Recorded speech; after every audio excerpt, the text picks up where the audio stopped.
Yeah, that's right. Healer Han can read everyone's trauma. He sees straight through Rumi's walls, I see. diagnoses Zoe's desperate need for approval, Wait, why are you looking at me? Eagerness to please. Maybe a little too eager. He's like a spiritual X-ray machine for pain. But when he looks at Mira, he doesn't just fail, he flinches. His eyes widen. He physically backs away. Because Mira doesn't have what he's trained to see. She doesn't have trauma. She has something that terrifies him more. Mira grew up rich, real rich. The kind of family where reputation is everything. And she was their biggest shame. Think about being that kid for a second. The one who's too loud, too aggressive, too blunt, too much of everything your family hates. Every single day, they told her she was wrong. Not what she did was wrong, what she was. Why can't you be softer? Why can't you smile more? Why can't you just be different? In most families, being the black sheep hurts. In a wealthy, traditional family, it's a death sentence. They didn't just criticize her, they tried to erase who she was. And here's the part that should break your heart. Most kids in that situation do one of two things. They either break down and try desperately to change, or they build walls and hide their pain inside. But Mira? Mira did something different. She took all that rejection, all that shame they tried to force on her, all that pain, and she burned it. Not metaphorically. I mean, she literally burned it away inside herself until there was nothing left but rage. Pure, clean rage. Watch that clinic scene again. Really watch it. Han looks at Rumi and sees walls. Classic trauma response. She's hiding her demon side because she's ashamed. That's pain turned inward. Han looks at Zoe and instantly spots her people-pleasing, another trauma response. She's desperate for love because she never felt like she belonged. Pain seeking comfort. But when Han turns to Mira, he starts his reading. I see. And then Mira leans forward. She doesn't speak. She doesn't need to. She just stares.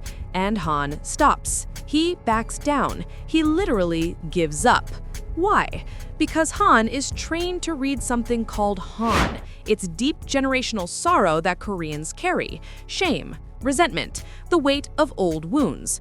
Every person he successfully reads is drowning in it. That's his specialty. He's like a doctor who only treats one disease. But what happens when someone doesn't have the disease? What happens when someone took their wounds and turned them into weapons? Here's what nobody understands about trauma. Most people carry it like luggage. Heavy bags they drag everywhere. That weight, that's Han. It slows you down, makes you passive, keeps you stuck. But rage is the opposite. Rage doesn't weigh you down, it propels you forward. Rage doesn't make you passive, it makes you fight. Rage doesn't trap you in the past, it burns everything behind you. When Mira's family rejected her, she had a choice. She could have internalized it. Maybe I really am too much. Maybe I should be ashamed. That would have created Han. That would have made her readable. Instead, she said, "No, you're wrong. I'm exactly who I'm supposed to be, and if you can't handle that, that's your problem." She didn't store the pain, she converted it, like an engine that runs on the very thing meant to destroy it. And when Han looks at her, he doesn't see wounds to diagnose. He sees fire where the wounds should be.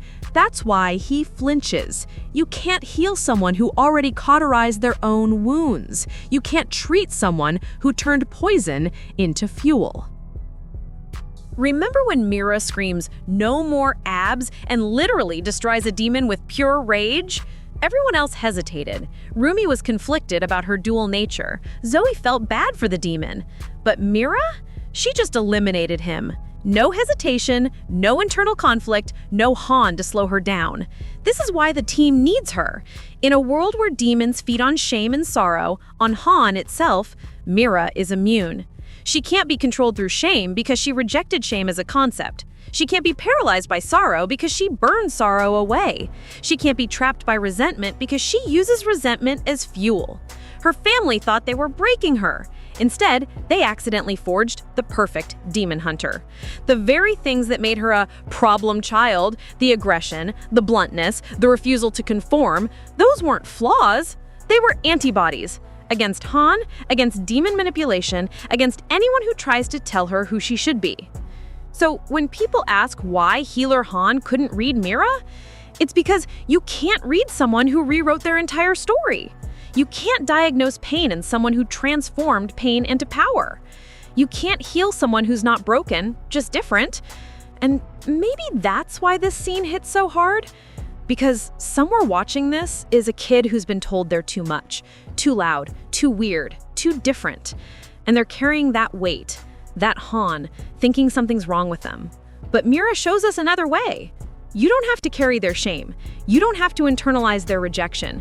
You don't have to believe them when they say you're wrong. You can take all that pain they try to give you and burn it for fuel instead. Let them call you difficult. Let them call you too much.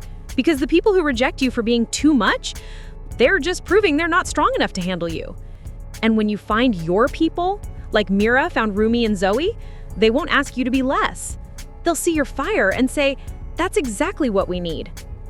If you've ever been told you're too much, drop a comment. You're not alone.